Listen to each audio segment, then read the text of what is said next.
By the end of the Premier League's Super Sunday, Liverpool and Arsenal had literally conceded the Premier League title to Manchester City. Welcome back to the Football Tribe YouTube channel. Robert K. Sarkos is my name. What a horrible Sunday for both Arsenal and Liverpool. Both sides lost their must-win games in the aftermath of Manchester City already having won their game on Saturday when they beat up against Luton by 5-1. Liverpool lost to Crystal Palace by 1-0. Eberechi Eze's 14th minute strike was enough to earn all 3 points for Oliver Glasner's side at the expense of Jurgen Klopp's title charge. What an incredible way in which Eberechi Eze scored that goal, because Crystal Palace were patient with the ball. They passed it, knocked that ball around, sort of in a way that literally surprised Liverpool that Crystal Palace were playing in such a manner. And then they were literally caught sleeping when Eberechi Eze scored that only goal of the game that won all the 3 points, as Liverpool, in my opinion, fell out of this Premier League title charge. Action continued in the Premier League when West Ham hosted Fulham, but Fulham got the better of West Ham, beating them by 2-0. Both goals scored by Andreas Pereira, the first coming in the 9th minute and the other, I think, in the 72nd minute. So it ended 2-0 at the London Stadium. But then there was more misery to come on the day as Arsenal lost to Aston Villa by 2-0 at the Emirates Stadium. Now, what a horrible performance from Arsenal in that second half. I must be honest, I didn't watch the first half due to other engagements, but from what I watched in the second half, a horrible performance from Arsenal, and Mikel Arteta will only have himself to blame for that loss. Maybe they didn't deserve to lose, but from what they displayed in the second half, they didn't deserve a point. From what I saw, for those that watched the entire 90 minutes, they could argue that maybe Arsenal had done enough to guarantee themselves a point in this particular fixture.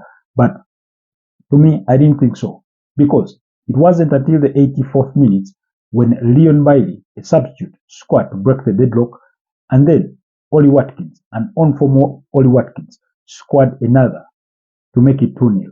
But prior to that, Aston Villa had hit the woodwork in a game that I thought Alexander Zinchenko had a bad day. You remember when I was doing my preview and I didn't predict him to be in the starting lineup?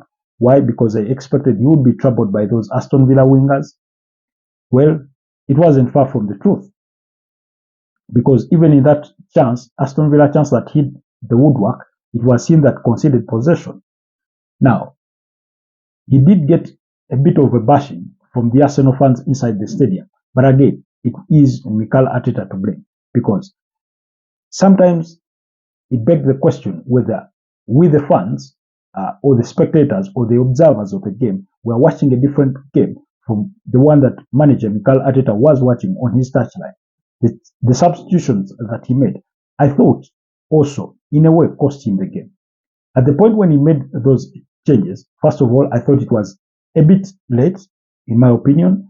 2, he withdrew Ben White for Takahiro Tomiyasu, and then withdrew, I think it was Leandro Trossard for Gabriel Martinelli for the first changes. Now, I do not know whether Ben White was carrying an injury or some form of knock, or he didn't feel good enough to complete the entire game, but I do not think he was the first substitution to be made. I thought it was Alexander Zinchenko needed to be replaced by Takahiro Tomiyasu. And then Arsenal had conceded possession to Aston Villa. They had sort of bowed to Aston Villa's literally into submission. And I thought Arsenal needed control in midfield, which Martin Odegaard at the time, alongside Declan Rice and Kai Havertz, were not offering. So, in my opinion, I thought it was Thomas Partey that deserved to come in that game, not even Jorginho. Why? Because, first of all, you need a player that thinks fast in terms of his ball distribution, and I think Thomas Partey does that brilliantly well.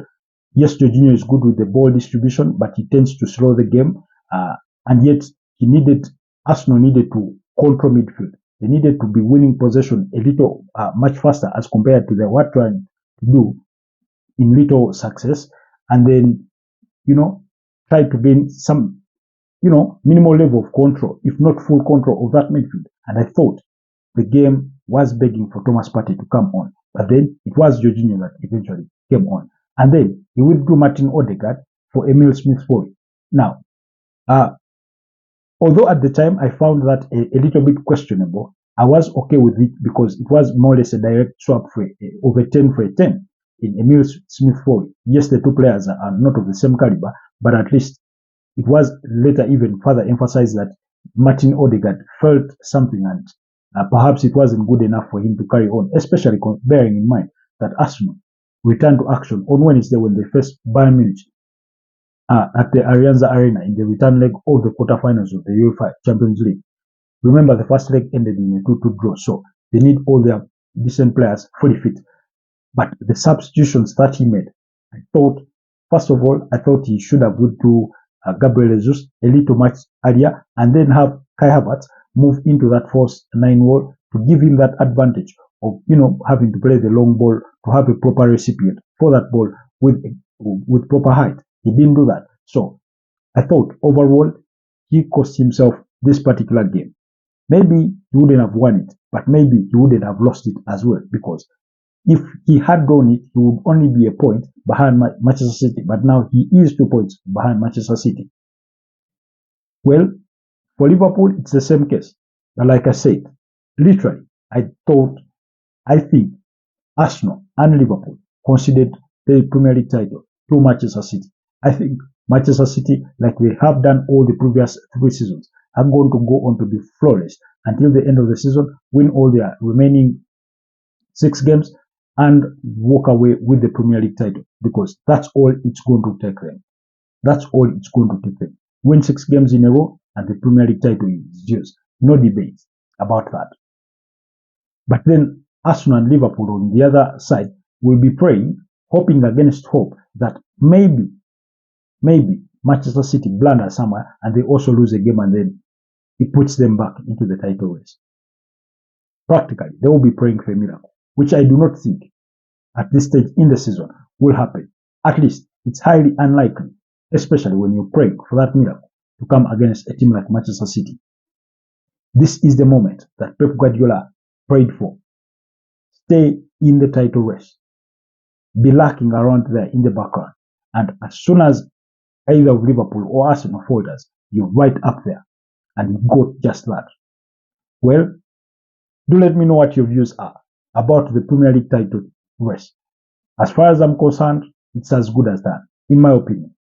Yes, at the start of the season, I had predicted Arsenal to lift the Premier League title, but they did squander it yesterday. After that whole run of 11 games unbeaten, winning 10 and drawing just 1, that may have all gone to the trash can by yesterday's performance. Very horrible performance in the second half, in my opinion. Okay. Nonetheless, match day 32 continues today when Chelsea host Everton at Stamford Bridge. Very sort of brilliant game to look forward to. Yes, Chelsea have their troubles just as much as Everton have their own, and given the draw for Manchester United over the weekend, although it helped them reach 50 points, I think Chelsea, who if I'm not mistaken, at a count of 44 points, should they beat up against Everton, they move to about 47 points with a game to spare in comparison to Manchester United. So, whereas we think Chelsea have had horrible a season, as Manchester United is still within their grasp. So you can imagine they can still fight well enough to qualify at least for Europa League spot. Anyway, do look out for that fixture at 10 p.m. tonight. Very interesting game, I think that will be. And then, of course, we'll move into the week, and then we'll have the return legs of the UEFA Champions League on Tuesday and Wednesday. Perhaps we'll speak about those at a later time, perhaps tomorrow. And then, of course, the Europa League on Thursday. But in the other fixtures that will be coming your way today, besides Everton and Chelsea in the Premier League, in the Spanish La Liga, Osasuna will be at home against Valencia. But while as we speak, Fiorentina are up against Genoa, That game is still 0-0 after a quarter an hour played, while the other will be Atlanta up against Verona. That's in the Italian Serie A. That's it for me from the Football Tribe YouTube channel. Thanks for always watching. Do not forget to comment, share, and subscribe to the channel. And I'll see you next time. Stay blessed. Have a wonderful week.